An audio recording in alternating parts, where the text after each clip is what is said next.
Masalah suap adalah suatu masalah yang sudah lama terjadi atau mungkin sering terjadi pada lingkungan masyarakat. Pada umumnya, suap diberikan kepada orang yang berpengaruh atau kita sebut sebagai pejabat agar melakukan atau tidak melakukan suatu yang berhubungan dengan jabatannya. Orang yang memberi suap biasanya memberikan suap agar keinginannya tercapai, baik berupa keuntungan ataupun agar terbebas dari suatu hukuman tertentu. Suap sering diberikan kepada para penegak hukum, umpamanya polisi. Mungkin pada lingkungan sekitar kita, jika kita berada di jalan raya lalu melihat ada aktivitas razia oleh aparat kepolisian, dan beberapa dari pelanggar razia tersebut akan mengeluarkan sejumlah uangnya dan memberikan uang tersebut kepada aparat kepolisian, dengan harapan agar kasus razia tersebut tidak ditindaklanjuti. Nah, hal tersebut bisa termasuk ke dalam masalah sosial yang kita sering sebut kasus suap penyuapan. Suap juga ditemukan dalam penerimaan pegawai, promosi maupun mutasi. Bahkan saat ini sering kita jumpai kasus suap penyuap sudah masuk ke dalam dunia pendidikan. Contoh-contohnya yaitu seperti pada saat ada penerimaan, dibukanya penerima siswa baru di tingkat SMP atau SMA, ada saja seseorang yang melakukan suap yang diberikan kepada pihak sekolah supaya anak dari pemberi suap itu bisa masuk ke sekolah yang ia tuju.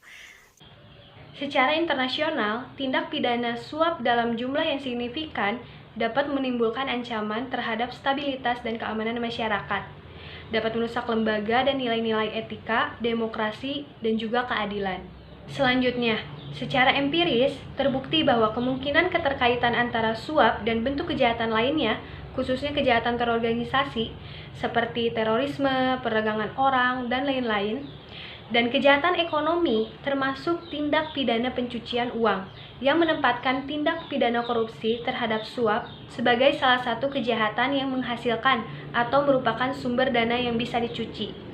Suap juga sudah diindikasikan dapat menimbulkan bahaya terhadap keamanan umat manusia atau human security karena telah merambah ke dunia pendidikan, kesehatan, penyediaan sandang pangan masyarakat, keagamaan, dan fungsi-fungsi pelayanan sosial lainnya.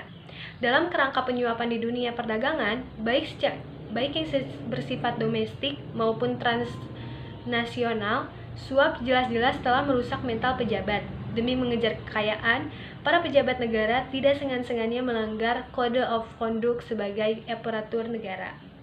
Pada hakikatnya, perbuatan suap ini sangat bertentangan dengan norma kesusilaan dan moral Pancasila yang membahayakan kehidupan masyarakat dan bangsa, tetapi kenyataannya sifat ini sudah melekat kepada masyarakat. Ada pula beberapa contoh suap. Lalu ada contoh lain juga seperti seorang yang mencuri buah atau apapun dikenakan hukuman selama 5 tahun, tetapi jika seorang pejabat melakukan suap atau menerima suap hanya menerima hukuman selama 1 tahun. Sangat tidak adil, bukan? Lalu ada juga suap di bidang olahraga. Itu semisal ada seorang coach yang ingin seorang muridnya itu menang dalam suatu pertandingan, lalu si coach itu melakukan suap kepada wasit supaya melebihkan poin untuk sang muridnya supaya menang. Lalu di dalam Undang-Undang Republik Indonesia Nomor 11 tahun 1980 tentang tindak pidana suap itu, pasal yang ke-1 yaitu yang dimaksud dengan tindak pidana suap di dalam undang-undang adalah tindak pidana suap di luar ketentuan peraturan perundang-undangan yang sudah ada. Lalu yang kedua, barang siapa memberi atau menjanjikan sesuatu kepada seseorang dengan maksud untuk membujuk supaya orang itu berbuat sesuatu atau tidak berbuat sesuatu dalam tugasnya yang berlawanan dengan kewenangan dan kewajibannya yang menyangkut kepentingan umum dipidana karena memberi suap dengan pidana penjara selama 5 tahun dan sebanyak-banyaknya 15 juta rupiah.